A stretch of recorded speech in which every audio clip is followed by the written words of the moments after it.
tadi pagi tuh saya dapat kabar dari teman saya, kebetulan teman saya juga pesepeda di Bintaro.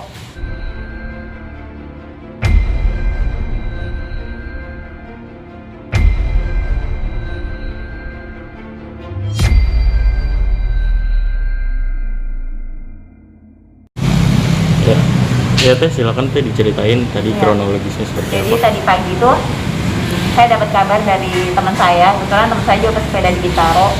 Dia hubungi saya kebetulan mau jalan, baru mau berangkat ke kantor, dapat info adik saya jatuh. Nah, jadi pada saat dia lagi bersepeda, dia tuh nggak pernah bersepeda dengan komunitas, dia tuh bersepeda selalu sendiri. Dan memang kalau bersepeda pun dia tuh yang ngikutin aturan banget, karena saya bilang kamu jangan pakai klit, dia nurut nggak pakai klit gitu kan. Terus pakai masker, jadi kan kalau pakai masker pasti bawa sepedanya nggak terlalu ngebut-ngebut gitu ya. Nah, pas semalam memang dia ngerjain tugas, kan lagi kuliah lagi, kecapean, subuh tuh nge-WA saya, mau sepeda nggak, lihat nanti, saya bilang gitu. Pengen sepeda tapi kurang tidur, jangan dipaksain. Saya pada udah ngomong, tapi ya mungkin dia pengen refreshing lah ya, karena kan di rumah terus gitu. Nah, ceritanya dia memang pada saat lagi sepeda lihat ada truk ugal-ugalan gitu, jadi dia berhenti dulu di pinggir. Nah, truknya udah jalan karena kan ada asap kan, truknya udah jalan, dia ikut jalan juga.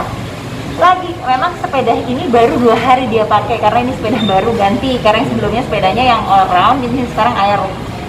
Nah, sepeda yang ini tuh lebih kencang daripada yang sebelumnya. Nah, jadi dia nggak sadar, mungkin tiba-tiba ada galon keluar dari si truknya. Salah satunya adalah tepat di depan sepedanya dia, jadi dia kepental.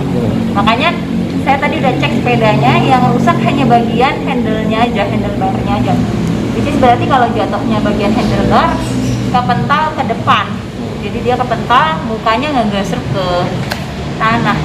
Nah, jadi yang tepat kenanya itu adalah bagian muka yang di sebelah kiri. Sekarang ini menurut dokter, tadi sih kami sudah CT scan, ada sedikit darah yang mudah-mudahan pergumpalan darah, karena memang namanya juga luka langsung ke tubuh ya. Nah, terus di sininya ada yang retak, di sininya ada yang sedikit. Nah, kalau dari dokter syaraf, motoriknya alhamdulillah bagus. Tadi kami komunikasi sama Firly juga, kondisinya sudah bisa tektok ya, jadi ngobrolnya udah bisa nyambung.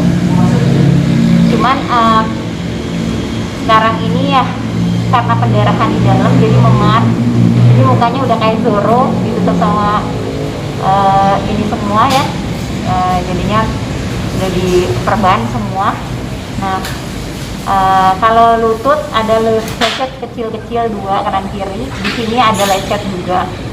Yang tepat paling parah sih yang di sini, tapi ya mohon doanya aja, mudah-mudahan nanti malam, karena sebenarnya harusnya 2 malam ini observasi, dari dokter minta observasi, tapi Firninya karena lagi pandemi, dia takut di rumah sakit, kan semua rumah sakit nggak ada covid ya kan. Nah, sedangkan Firni aja sampai udah ninggalin sinetron, dia yang stripping ini nggak diambil karena untuk jaga anak-anaknya, sehingga dia minta ke dokternya supaya pulang aja, rawatnya jadi dia dari rawat jalan ya. Karena dia khawatir dengan kondisi dari rumah sakit. Nah, terus dokternya sih bilang kalau nanti malam Firdi nggak muntah dan nggak nggak tidur yang sambil berbungam gitu ya, ataupun saya tidurnya kelamaan, itu berarti alhamdulillah cuma memar dan ini ya, nanti mungkin kalau retak itu adjust, dan kalau memang ada yang patah atau gimana nanti ke estetika setelah memang lebamnya sudah membaik. Jadi ya mohon doanya dari teman-teman semuanya, yang mudah-mudahan Firni baik-baik aja ya, keadaan juga segera membaik dari lebamnya juga gitu ya. Saya mohon doanya dari semuanya.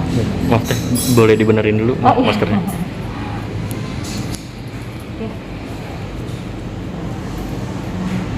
Ya.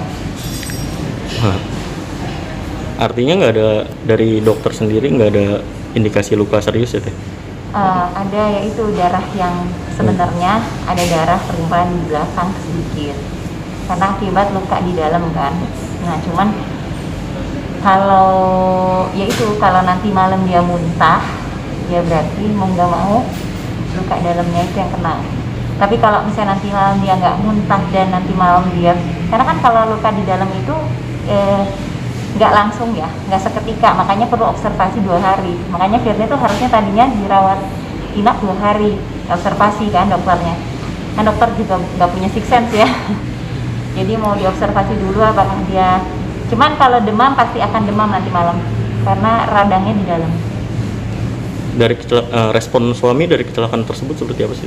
Ya suaminya sih ya mengingatkan ya, maksudnya ya kan dia juga kondisinya sudah ada anak juga 2, dan ke depannya sih mungkin Firly kayaknya lebih ke di indoor aja lah di dalam. Tadinya sih mungkin karena endorfin ya, bersepeda sambil dengerin musik, ngeliat pemandangan di luar komplek rumah gitu kan sendiri sebentar, dan dia selalu bersepedanya sebelum jam sekolah anak. Jadi saya hafal banget jam 6 sampai jam setengah 7, jadi cuma sebentar.